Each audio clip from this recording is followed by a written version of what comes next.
what's going on, everybody? So I think it's time to do another Forrest Fenn Said What? I know it's been a long time, and I thought I'd do it old school. We're going to do the old school vlog, not a YouTube live, an old school Forrest Fenn Said What vlog. And what did Forrest Fenn say? Well, of course, he answered the 6 questions from Jenny Kyle on MysteriousSwritings.com. The last 6 questions, by the way. But before we get to that, I want to show you something that Copper Dan sent me in the mail. So thanks to Copper Dan. I'll cut it. You can open it. Okay. Copper Dan also made this awesome thing right here. Check out, it's a copperelements.info. Yeah, copperelements.info for Dan's website. Alright, open it up, see what we got. Copper Dan, he put, the coins in there, isn't that cool? Whoa. Uh-oh, what do you think this is? Uh-oh, what do you think it is? I don't know, whoa. It's packed in there pretty good, whatever it is. Alright, let's see. Oh yeah, there you go. Whoa! Whoa, cool. We got a mug, a new mug. A new mug, let's see. Well, Eric, we said we were opening it. Las Vegas, 77. Oh, it's a Starbucks. It's a Starbucks mug from Las Vegas. If you guys know Starbucks, and Kathy, I know you do, you know that they have mugs for every city almost in the U.S. and every state. So this is a Las Vegas mug. So thank you, Dan. That's awesome. Let's see if there's this. Oh, the boy, you want that? Dad, Oh, there, that's your new pillow. Dad, what if there's a clue? What if there's a clue? I don't think Dan's done. You know what? Dan does do treasure hunts. And guess what we did? You guys remember Pawn Stars? Yeah. We went and we hit a coin down there. Dan did. I just happened to be with him. And they found it recently. What? So thank you, Dan. That's awesome. Actually, that's a good idea. Maybe I could start collecting the Starbucks coffee mugs from different cities. So anybody out there, if you want to send me something, send me a Starbucks coffee mug from your city, and I'll get a whole collection. Can you guys send up some, like, stuff in the mail? Well, we haven't been making videos. They probably want to send us some stuff in the mail, but we got to make videos, right? But we don't get any package. Because we don't make videos. If you don't make videos, you know what? I'm going to make a video of you getting a haircut today. How about that? No. Mr. Long Hair. You too with your long hair. Dad, where's the GoPro? That's a good question. And the drone, huh? All right, well, when it's nicer out. Well, you know what I think we're going to do right now, guys? We're going to go find a treasure. Boots on the Ground Clothing has a treasure hunt, and it just might be somewhere nearby. You guys want to go find it? You want to go look for it? Yeah! All right, let's do it. Dad, we need to bring the phone to record. We will. We'll record it. So I know a lot of people on YouTube and the groups, they've been giving their opinion on the 6 questions and Forrest Fenn's answers. And I guess here I am to give my opinion too, right? So let's just go through them.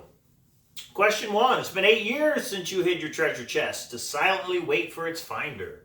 Have you ever been tempted to zoom in on Google Earth to see if the chest is visible or still there? What do you think you would see? So Forrest says, I have zoomed into the hiding place several times, but I wasn't looking for the treasure. It cannot be seen on Google Earth. Bum, bum, bum, bum, wow.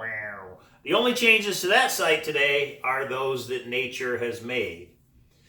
So one thing I got from that question and answer is that if anybody thinks Google Earth is how Forrest knows if the chest has been found, he just said it's not, because he says Google Earth doesn't go down that far. But if you think about it, Google Earth is not updated. Google Earth is not real time. So Google Earth, if you thought maybe Google Earth is how Forrest can check on the location or the treasure, it is not. Those pictures that you see on Google Earth are years old. I don't know how often Google Earth is updated. I just know that Google Earth is not how Forrest Fenn is checking on the treasure to know if it's been found or not. And if you never believed that before, he just answered it and said Google Earth doesn't go down far enough. So what else can we get out of his answer? He knows only nature has changed at the location. The only changes to that site today are those that nature has made. Well, if he hasn't been back to the site since he hid the treasure chest, how does Forrest Fenn know what changes have been made? One possibility is that he owns the land, right? Forrest Fenn said, what? Maybe, just maybe, Forrest Fenn owns the land. And that's how he knows. It's private property. It's private property because Forrest Fenn owns it. That's one possibility. What are the other possibilities? I know the only changes to that site today are those that nature has made. Well, maybe it's property, and even if he owned the property, how would he know? He hasn't been back up there. He hasn't been back to the location. Maybe he has a caretaker that takes care of that property. The caretaker does not know that the treasure chest is on that property. The caretaker's been sworn to secrecy. But Forrest has said he's the only one who knows, right? So I think that he owns the property might be a little far-fetched. Well, then how, Cowlazars, how can he know that the only changes to that site today are those that nature has made? Well, one way he could know is if the land where the treasure chest is hidden is protected, right? He knows there's not going to be changes to protected land. If it's in Yellowstone National Park, if it's in any national park, if it's in any historic protected site, that would be one way he knows. It's not going to change because it's protected. So think about that. I know a lot of people say, well, there's laws, and if you find it, and it's a park, and you got to turn it in, and all that. What has Forrest said? Forrest Fenn said what? He said he's thought of it. He paid a lawyer a lot of money. What if there are no legal issues? That's one way he could know, is that the land is protected somehow. Nobody's messing with that land. And the other thing is, if you think maybe he hit it on somebody else's private land, the problem with that is if somebody else owns that land and doesn't know the treasure chest is there, they could sell the land. They could put up a fence. They could say no trespassing, right? So to me, it can't be land that a private citizen owns. He's not going to hide it on my land if I owned land up in Montana somewhere by Ojo Caliente over here. He can't have hidden it on somebody else's land. So anybody out there, if you're trespassing, if there's signs that say, hey, no trespassing, I don't believe that's where Forrest Fenn would hide it. He's not going to consider that his location, his private spot, when somebody else owns it. Question dos. Are you ever fearful your special spot has lost its charm? Could it? In the Thrill of the Chase, page 125, you mentioned how some of your most memorable spots have seen strangers cast their own hooks into them. Could strangers do that to the place where the chest rests? Or do you feel your special spot will always be secure in solitude? Forrest's answer. I am almost umbilically attached to the spot, and as I approach 89 years, my desire to be there is still strong. The immediate landscape will probably remain about the same for as long as time has to go. As long as time has to go? Well, again, that ties in with question number one. How can he know the spot's going to be the same for as long as time has to go? Because it's protected. Because the federal government owns it. And there ain't nothing happening in there because it's protected. They're not going to make changes in Yellowstone or any other park that's on the map. And they all just happen to be color-coded on this Thrill of the Chase map, right? So the land is protected somehow. That's how he knows. Not that he's physically there looking. He just knows by the laws of the U.S. that land where that treasure chest sits right now, as you're watching this, is protected. Nobody can touch it. Let's talk about his first sentence and the answer to question 2. I'm almost umbilically attached to the spot. And as I approach 89 years, my desire to be there is still strong. Umbilically makes me think of babies, makes me think of when he was a kid, when he was young. I believe, he said to simplify. To me, the simplest idea is that when he was a kid, 7 years and upward, somewhere around there, 7 years to 17 maybe, that's where he found his special location. When you're a child and you see something, you find a spot, you think it's yours, because that's how children think, right? So up there in that Yellowstone area where they took those summer vacations, I think that's where he discovered the spot, not New Mexico. I was New Mexico for a long time. I have since switched up to the Yellowstone area. I mean, think about it. If it's in Yellowstone, which is a possibility, that's not going to change. He's umbilically attached because he remembers it. Maybe it's one of his first memories. Maybe it's one of his earliest memories. How old was Forrest the very first time he ever went to Yellowstone National Park? Was he a baby? Were they going up there when he was a baby? I don't know. Just something to think about, though. He's umbilically attached. So to me, that means for a very long time when he was a kid, that spot has meant something special to him. And then the immediate landscape will probably remain the same, and that's because it's protected. It's got to be protected. Question 3.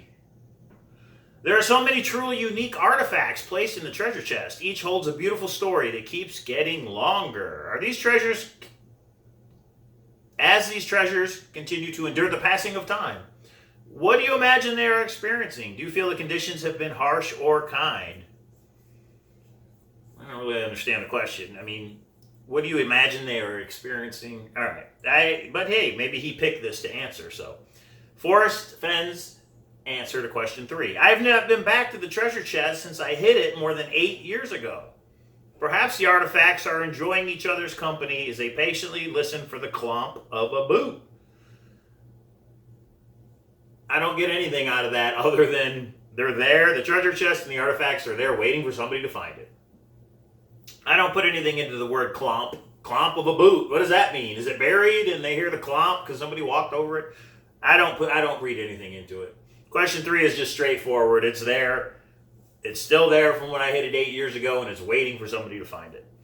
Question 4. Many searchers feel they are battling minds with you, as if they are playing a chess game to win the chest. Do you see your treasure hunt as a competition between you and us? Or do you feel that your job in writing the poem was actually an ally to help us find your treasure? Why do you think no one has been able to say, checkmate Forrest Fenn? Forrest's answer to question number 4. Several dozen hunters have already claimed to possess the treasure chest, but none could tell me the correct hiding place or send me photos. Big surprise. The treasure chest is still in the Rocky Mountains where I hid it more than 8 years ago. He reiterates that point. It's still there, people. All of the video makers and bloggers who have presented entertaining evidence to the contrary are mistaken. Anybody who says it's been retrieved, those videos are out there, right? Those bloggers are there. I went there and I saw a hole and I saw a tree and blah, blah, blah, and it was there, but it's gone. You're wrong. If you believe Forrest, you're wrong. The poem was written to assist all searchers. In my mind, studying the clues is tantamount to using a road map to get from one place to another. Road map? He's never said road map before. Cowlazars, he said good map. Now he changed to road map because somebody's close and he wants to find it and blah, blah, blah. Let's look up the definition of road map. A map, especially one designed for motorists, showing the roads of a city, state, or other area. But here's definition number 2. A plan or strategy instead intended to achieve a particular goal. A roadmap for peace in the region is the example they give. A plan or strategy intended to achieve a particular goal. Yes, the clues in the poem are a plan or strategy intended to achieve a particular goal, which is lead us to the treasure chest. So I think he put roadmap on purpose to make people start looking. Is it a road? Homer Brown's the name of a road, just to get people thinking about roads. But I don't necessarily think that is a clue to any of the clues in the poem. Roadmap simply means achieve a particular goal. Okay? I think he uses the words on purpose just to get people thinking and talking, and that's fine. That's his right. He is the treasure designer. He can do that. Question 5. You have such a love for and fond memories of flying. Of all the flying you've done after the military, which was your favorite flight over the Rockies as a pilot, and why? And which was your least favorite? Now this one, question 5, is where it gets interesting. Because the first thing he says is, a standout question, Jenny. Stand out. This question stands out. We should pay attention to the answer. I agree with that. He used those words on purpose. My favorite flights were those when I headed alone and at 200 feet into the teeth of the Rockies, not knowing or caring where I would land. My least favorites were the 2 occasions when I lost my engine and was fortunate to find runways to land on. So it's a standout question. We as searchers need to pay attention to it. His favorite flights were those when I headed alone and at 200 feet. Well, we know he was alone when he hid the treasure chest, right?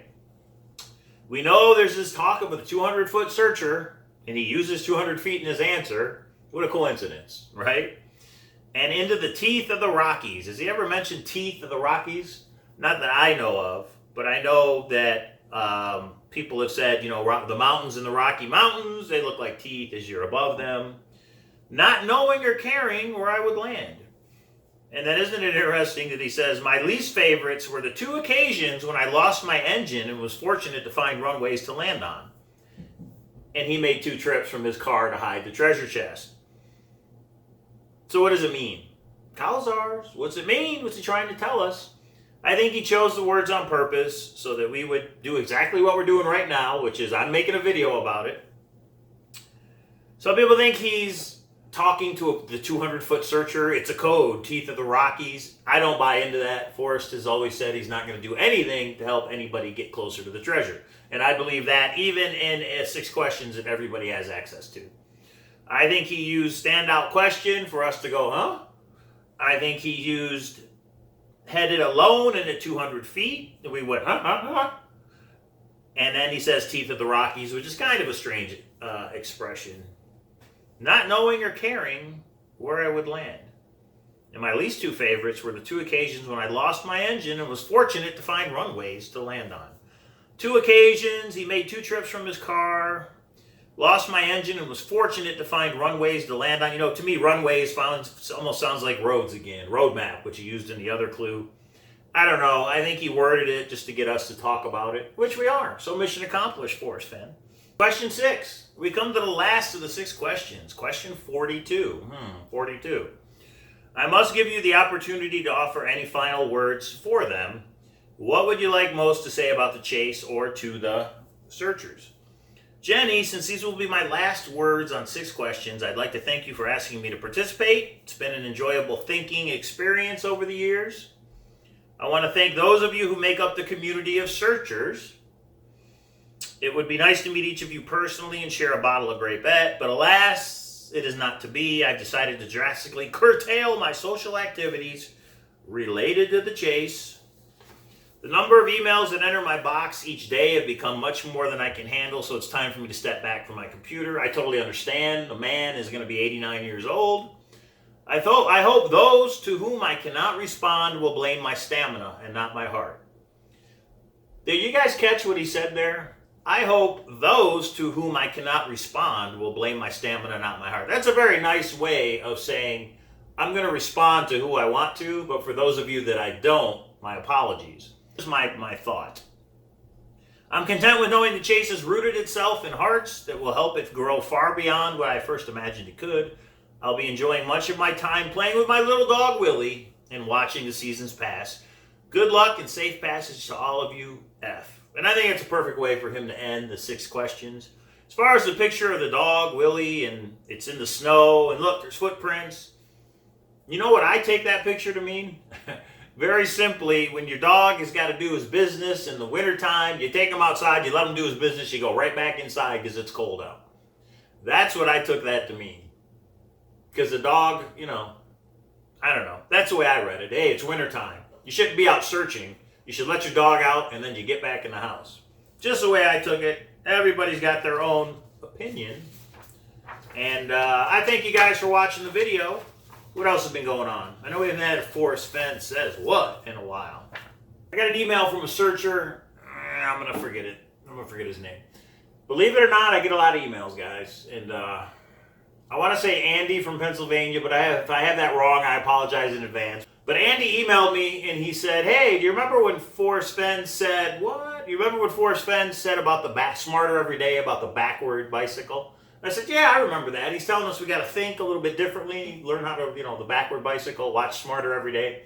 Well, Andy really liked the try the wheel message in the poem. You guys remember the try the wheel message. When you slide the lines, it spells the word. Well, he said, well, I got an idea. What if we're supposed to ride that backward bicycle? What if we're supposed to spell treasures backward down the poem? And I said, well, how would that work? And he said, well, think about it. If you look at the line, begin it where warm waters halt, where do warm waters halt? In that line in the poem, they halt on the S. Warm waters, plural, halts on the S. And the S would be the last word in treasures. And then from there, you would spell it down, sliding the lines left to right like we have. but you're spelling treasures backwards. I thought that is an actual interesting idea. That's thinking out of the box. So Andy, thank you for the email. I have not personally tried to slide the letters or lines and tried to make it work. I just thought it was a really cool idea. He said, go ahead and put it in a vlog. He'd like to see what you people think. But if treasures is the key word and we do take it, begin it where warm waters halt, that would be on the S in waters. So we're spelling treasures backwards. Kind of an interesting idea, right? And I'm sure some of you smart people out there are going to do it. And if you do, let me know if it spells a message, like try the wheel. What if it spelled the same message, try the wheel, if you spelled treasures backward? And then Forrest Fenn is a freaking genius.